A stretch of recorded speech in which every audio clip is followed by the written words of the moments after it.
이 세상의 모든 것은 선한 사람의 손에 들어가면 선하게 사용될 수 있고 악한 사람의 손에 들어가게 되면 악하게 사용될 수밖에 없습니다. 돈은 선한 사람 손에 있으면 선한 목적을 위하여 사용되어 많은 사람에게 유익을 줄 수 있지만 악한 사람의 손에 들어가게 되면 자신의 이익만을 위해 그 사치와 착취의 수단으로 변모될 수 있습니다. 권력과 명예도 마찬가지로 의로운 사람에게 주어지면 그것은 영광이 되고 기쁨과 소망을 줄 수 있지만 미련한 자에게 주어지면 자기와 남을 해치는 위험한 것이 됩니다. 이 세상의 대부분의 것들은 그 자체로 선과 악이 되지는 않지만 어떻게 사용하느냐에 따라서 선과 악을 이루는 수단이 되기도 합니다. 오늘은 같은 용도의 대야라는 공통된 물건에서 사용된 두 가지 상반된 일들을 함께 이야기를 나눠보고자 합니다. 요한복음에는 기록되어 있지 않지만 누가복음에 의하면 예수께서 제자들과 이 땅에서 생애 마지막 식사를 하시던 그 최후의 만찬 자리에서 제자들 간의 싸움이 일어났습니다. 누가 더 예수님께 사랑을 받는 제자인지 누가 더 높은 자인지를 놓고 다툰 것입니다. 그런 그들을 보시고 예수님께서는 그 어떠한 책망도 없으시고 그저 집 주인에게 대야에 물을 담아와라 라고 말씀하시는데 제자들은 예수님이 왜 대야에 물을 받아오라고 하시는지 그 이유를 알 수 없어서 의아해했습니다. 그런데 갑자기 예수님은 대야에 담긴 그 물을 가지고 오셔서 제자들의 발을 씻기기 시작하십니다. 유대인들은 밖에 나갔다 오면 꼭 손과 발을 씻었었는데 당시는 길의 상태가 지금처럼 당연히 좋지가 않았고 더욱이 그곳은 먼지가 많은 나라였기 때문에 위생상 샌들을 벗고 발을 씻은 후에 집 안으로 들어가는 것, 그것은 너무나도 당연한 일이었습니다. 뿐만 아니라 종교적인 예의로서도 외출했다가 들어오면 유대인들은 반드시 손을 씻었는데 자신들이 알지 못할 때에 그 부정한 것을 만졌을지도 몰랐기 때문입니다.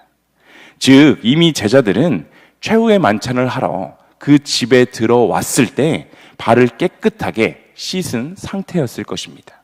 또한 발을 씻겨주는 그 행위는 당시에 종들이나 하던 행위였기 때문에 선생으로 모셔지던 그 예수님께서 그 제자들의 발을 씻겨준다라는 것은 상식적으로 이해될 수 없는 행동이었습니다. 그렇다면 우리는 이미 발도 씻고 또 그들은 최후의 만찬인지 그들은 몰랐지만 그 식사를 너무나도 잘 마쳤는데 예수님이 갑자기 일어나셔서 대야에 물을 받아 가지고 오셔서 제자들의 발을 씻기기 시작한 것, 바로 이것이 예수님의 분명한 뜻과 의도가 담겨 있었던 행동이었다는 것을 우리는 잘 캐치할 수 있어야 됩니다. 예수님이 발을 씻기시기 전에 그 자리는 서로가 높다라고 제자들끼리 다투는 상황이었습니다. 그런 상황 가운데 주님은 당시 종들이나 하던 가장 낮은 사람이 하던 행동, 남의 발을 씻어주는 그 행동을 직접 하셨던 것은 서로 높아지기 위해 다투는 인생을 살아가는 것이 아니라 오히려 정반대로 가장 낮은 자가 되어서 남을 섬기는 자가 되어라 라는 교훈을 주시기 위함이었습니다. 사람들의 더러운 발을 씻기는 그 흔한 대야이지만 예수님이 그 대야를 들고 다니면서 제자들의 발을 씻기고 또 섬김에 관한 말씀을 하신 후에는 그 대야는 매우 뜻깊고 의미 있는 아주 소중한 물건이 되었습니다.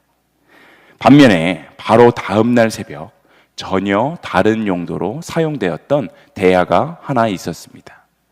예수님은 제자들의 발을 씻겨주신 다음 날 새벽에 유대인들에게 체포되어 그날 이른 아침에 빌라도의 법정에 서게 되었습니다. 유대인들의 성화에 못 이겨서 합법적인 절차도 거치지 않고 불법적으로 급하게 그 재판을 시행할 수밖에 없었던 그 빌라도는 어디에서도 그 예수님의 범죄 행위에 대해서 찾을 수가 없었기 때문에 예수님은 무죄다라고 확신했습니다. 이 빌라도라는 사람은 로마의 관리로서 예루살렘이라는 전혀 다른 문화와 언어권에 있는 곳에 그 파견을 나와서 그곳 사람들을 통치했던 그런 사람이었는데 예루살렘의 유대인들의 그 무모하리만큼 열정적인 종교 행위들을 보면서 이 예수라는 사람도 그러한 종교적인 열정에 의한 피해자이구나라고 생각했을 것입니다. 그런데 유대인들은 빌라도의 이러한 생각을 알았는지 몰랐는지 빌라도를 협박하기 시작하는데 요한복음 19장 12절에 보면 당신이 그를 놓아주면 당신은 가이사 황제의 신하가 아닙니다 라고 이야기하는 장면이 등장합니다. 이 말이 뭐냐면 지금 예수님을 처벌하지 않으면 탄원을 하겠다라는 이야기이고 무슨 수를 써서라도 당신을 끝까지 보복하고 당신을 끝까지 괴롭히겠다라는 이야기인 것입니다. 이 말을 들은 빌라도는 자칭 메시아라고 하는 그 예수라는 유대인 한 명 때문에 자신의 그 출세를 지장받을 수는 없었기 때문에 예수라는 사람이 무죄라는 사실을 분명히 알았지만 양심의 가책을 강하게 받긴 했지만 그럼에도 불구하고 그를 무죄라고 선언하거나 아니면 그를 풀어줄 수가 없는 노릇이었습니다.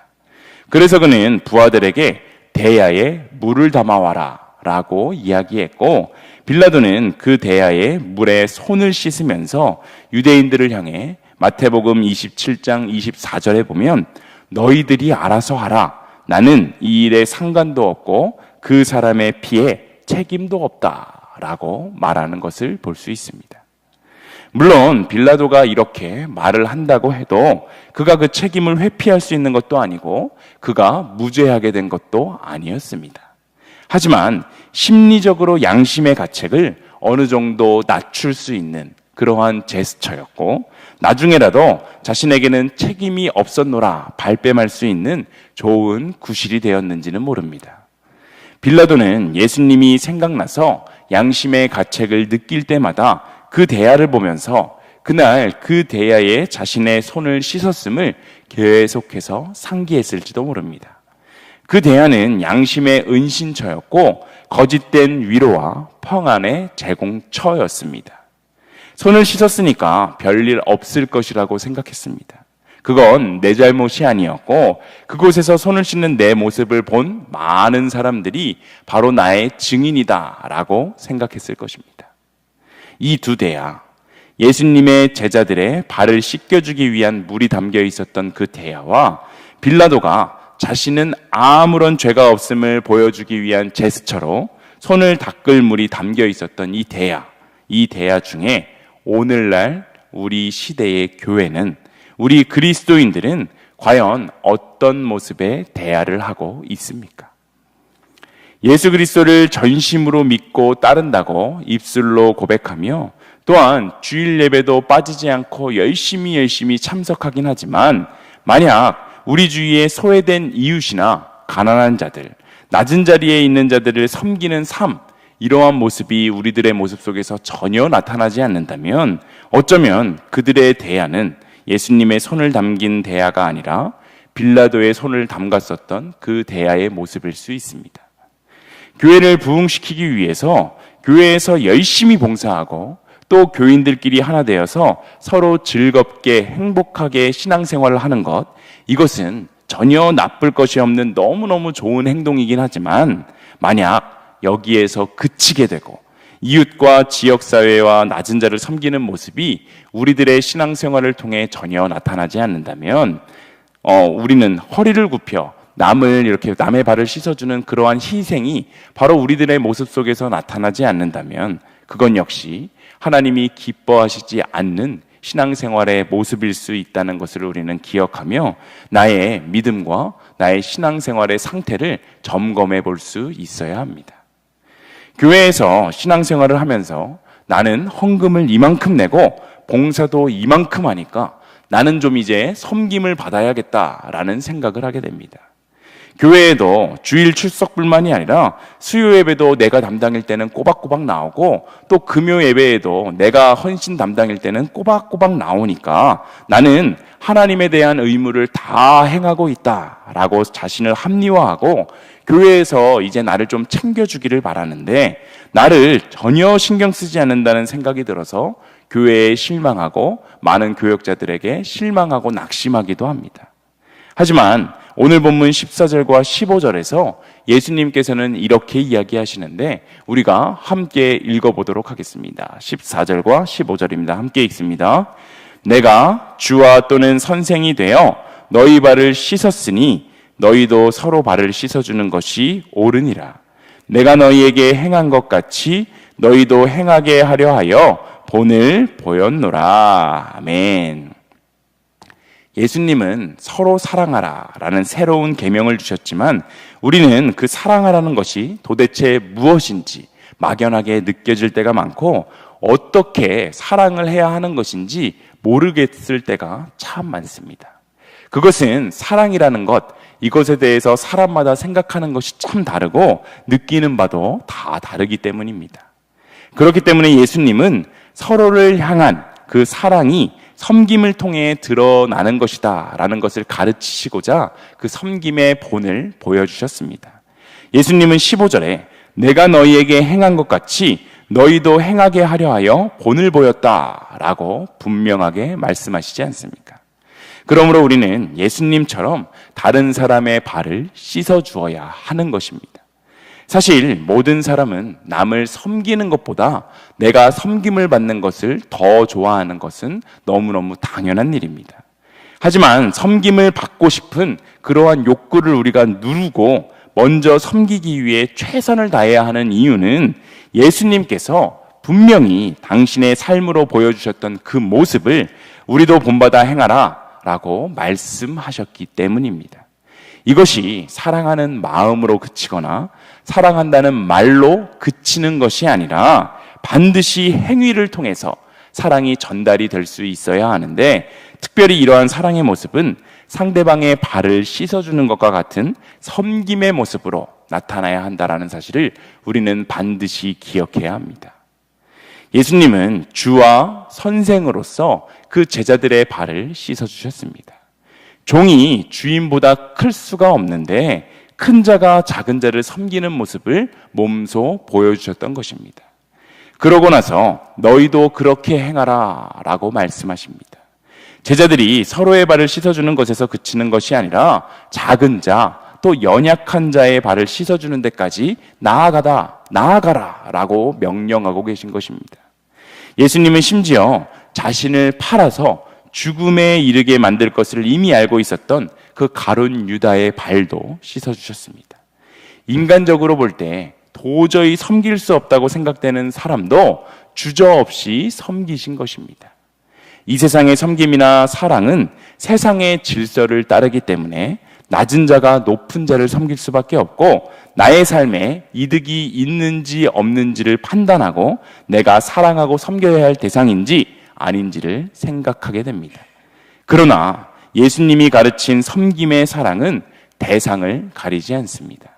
오히려 세상과는 정반대로 높은 자가 낮은 자를 섬기며 심지어는 나를 미워하는 사람, 원수까지도 사랑하고 섬기는 것이 바로 예수님이 보여주셨던 사랑의 모범의 모습입니다. 예수님은 섬김의 사랑을 친히 보여주신 후에 제자들에게 그렇게 행하라 라고 말씀하셨습니다. 그 사랑이 제자들을 통해서 더욱더 많은 사람들에게 전해져야 한다는 것입니다. 예수님의 말씀대로 행하는 자들의 섬김을 통해 예수님의 그 사랑, 예수님의 이 아름다운 섬김의 모습이 많은 이들에게 전해져야 하는 것입니다. 언제나 종의 위치에 서서 낮은 자로 섬기는 성도가 진정한 예수님의 제자다라는 사실을 기억하는 우리 모두가 되시기를 소망합니다. 예수님보다 부유해지고 높아지는 것을 부끄러워할 줄 아는 것이 진정한 예수님의 제자입니다. 쓰임받는 사람들이 더 겸손히 종의 자리를 찾는 그러한 모습을 보일 때 교회는 진정으로 예수님의 향기를 드러낼 수가 있습니다. 일상에서 그러한 태도로 살아가는 성도님들이 많아진다면 이 땅에 하나님의 나라가 확장되어 갈 수 있음을 기억하며 바로 내가 가장 낮은 자의 모습으로 나보다 남을 나은 자들로 여기며 그들을 섬기며 살아가겠노라 결단하는 일신교회 모든 성도님들이 다 되시기를 간절히 소망합니다.